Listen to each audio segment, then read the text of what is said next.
I use to develop strength and stability. But whenever I practice with the core, I always remind myself that I'm affecting myself much more than on a physical level. When you connect and you start to build your own inner strength, you're affecting or giving yourself that opportunity to develop the capacity to support yourself.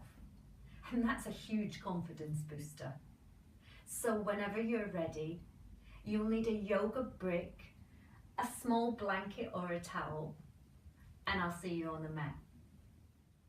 This little sequence is going to work the core stabilizers, but in particular, one called the psoas, which gets very tight because we spend lots of time sitting and standing. It's going to lengthen the psoas and strengthen it, along with the other core stabilizers.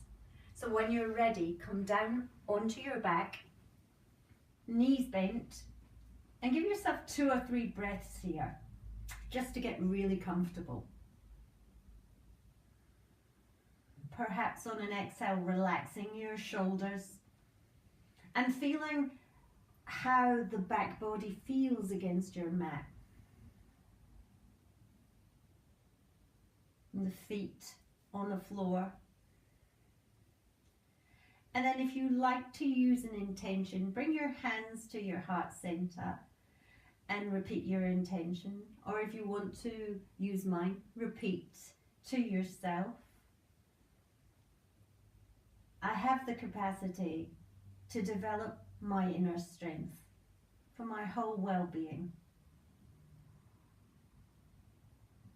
One more breath in. And as you exhale, release the hands to the floor. And draw one knee in towards your chest. But make sure you keep your spine long and you don't tip your pelvis in any way. Drawing that in. And then you can take the opposite hand behind your head. Just rest the head in the hand here to start with. And on your next exhale, you want to lift through your core, so engage the core as you slide the opposite leg away, but leave it about an inch or 2 off the floor. So here we're lengthening the psoas, but also because of the lift, it's being strengthened too. 2 or 3 breaths here. Watch that you don't tip your pelvis when you do this. So the pelvis is neutral still and the leg is extending away. Slowly return that foot back to the start position and take the hand around the back of this raised leg's thigh now. Extend and bend that leg 2 or 3 times, just so we can kind of softly warm up into the back of this leg. And then bring it so that the shin is parallel to the floor. And you press the hand into the leg and push the leg back into the hand. It's kind of like a push-pull action going on here. You'll feel it in the hip socket. On your exhale, engage and lift the core and draw your shoulders off the floor. So we don't want to crunch up here. Lifting, so you're almost looking towards the toes of this raised leg. You can stay here throughout the whole of this next sequence, or if you want to challenge yourself, take that opposite leg out and keep it lifted off the floor. Still this push-pulling going on. You can stay here, or you can extend this leg so that you have energy out the bottom leg, the top leg, and the core is engaging here. Remember, still releasing the head back into the hand. And on your next exhale, for a few breaths more, you can challenge yourself by lifting and reaching the hands to that same direction as this extended leg. Still looking towards the toes so that the neck doesn't get any tension in it. Slowly bring this leg back in and release the head down and take the top leg down to the floor and give yourself a moment or so. And we'll repeat it all to the other side. So drawing the thigh in, taking the hands around the shin, a breath or so. And when you're ready, you can exhale, engage and lift the core muscles through the body as you extend that opposite leg out, holding it an inch or so above the floor. The opposite hand can come behind the head so that you're just resting to start with.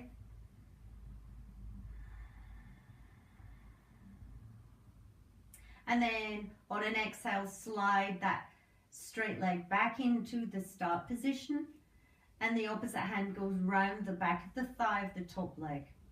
Extend and bend, so you're just feeling the back of the leg lengthen 2 or 3 times.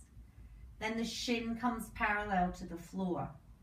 This push-pull action goes on, the hand presses into the thigh into the hand. And on an exhale, as you lift through your core, you lift the shoulders off the floor.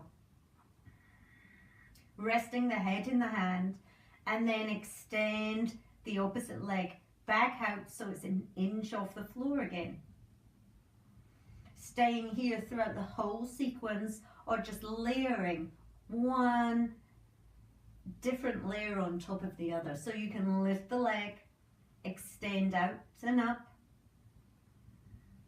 and then release the hands and reach away. Still looking towards the toes of that top leg.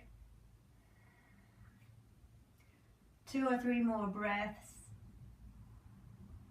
And then slowly bring the bottom leg in. Foot goes down. Release the head down to the floor. Bend the knee.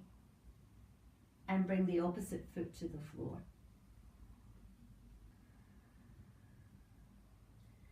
And then reach to the top of your mat. You may have to shimmy down slightly so that you can feel the arms are extended. And then get hold of the corners of your mat. Lift them slightly off the floor. And imagine you're stretching the mat away from you. And then you'll really feel the upper back muscles begin to engage. So they'll be drawing down towards the floor. On your next exhale, engage the core muscles upwards and bring one knee in and then the opposite knee. Give yourself a moment and then extend the feet slightly so you can just see your toes past your knees. On your next exhale, engage the core and slowly drop one toe to the floor and then lift that back up again. And do that once more. Down to the floor, keep it on the same side and lift back up. If you want, you can extend the legs completely up now or continue with bent legs, and as you exhale, really lower down so that that extended bottom leg is 2 inches off the floor, and then draw it back up again. And 3 more times. Also remembering that you're reaching that mat upwards and away from you. Lifting through. Watch that you don't arch your back here. If you feel the back arching, you want to start all over again and just do the sequence with bent legs. One more time. Extend away with that leg and then bring it back up again. So we're going to do it 5 times to the opposite side. Either with a bent knee, dropping down on the exhale, engaging the core and lifting up, or with extended legs, and as you exhale, lower down, take a breath in and exhale, draw back up again, and twice more. Really reaching away. It's really strong. And one more time. And when you're ready, slowly bend the legs one at a time, dropping them one at a time to the floor, and then release off. Perhaps turning the palms of the hands upwards, giving yourself a moment or so there.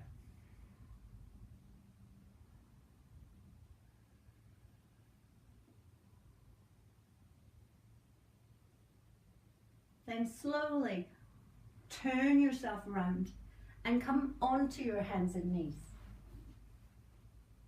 The hands go way out in front of you. And perhaps bring a brick or a block here so that your thumbs are just in front of the brick.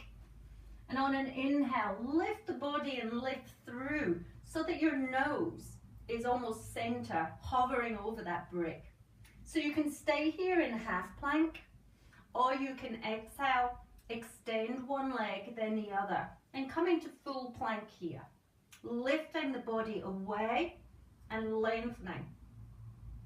So if you're in half plank, you can be here. Again, you can keep this still or just challenge yourself by, on an exhaling, moving on an inhale. Move forward so your nose is over the other side of the block. And as you exhale, use the core to pull you back.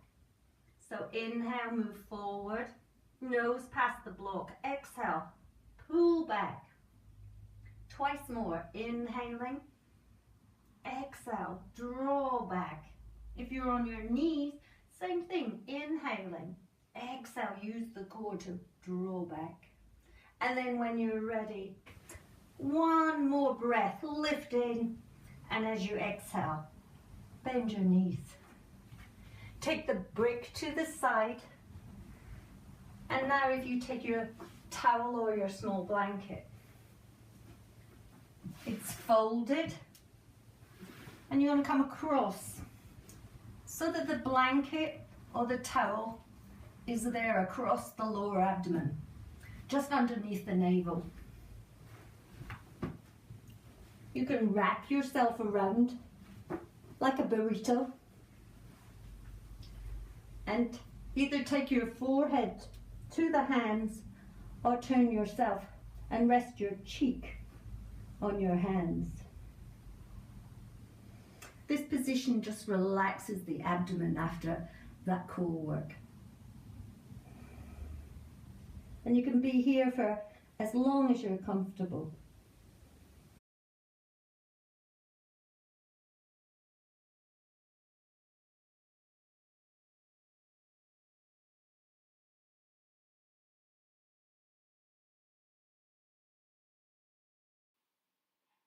Before you finish the practice, perhaps take a moment or so to just acknowledge that there's many ways we can positively improve our well-being. I hope you enjoyed that practice. Namaste.